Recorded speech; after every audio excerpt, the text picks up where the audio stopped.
الحمد لله والصلاة والسلام على رسول الله اما بعد. بسم الله الرحمن الرحیم. د العروة الوثقا فنوم باندې یو څو مختصر حلقې وړاندې کوو. د اولنۍ حلقه کې د العروة الوثقا معنا دا به ذکر کیږي. العروه دا کړۍ ته ویل کیږي او الوثقا معنا مضبوطه، یعنی کړۍ مضبوطه. الله رب العالمین فرمایي فمن يكفر بالطاغوت ويؤمن بالله فقد استمسك بالعروة الوثقى لا انفصام لها والله سميع عليم. چا چې کفر وکړو په طاغوت باندې او یقین وکړو په الله باندې، نو په تحقیق سره د منګولې ولګولې په هغه کړۍ مضبوطه چې نشته رشلېدل د هغې دپاره.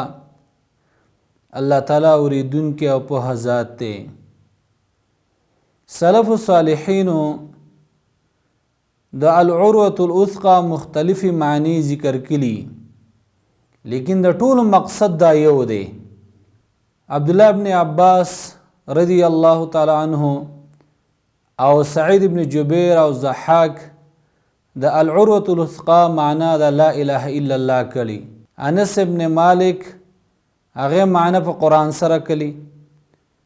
مجاهدی په ایمان سره معنا کړي او سودی په اسلام سره معنا کړي دا.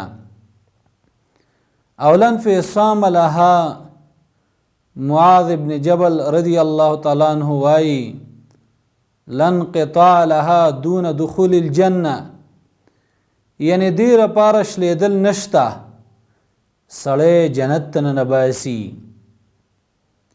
ابن کثیر اب خپل تفسیر کې وایي چې دا ټول اقوال او معنی دا صحیح دي. وصلی الله علی خیر خلقه محمد و آله و صحبه اجمعین.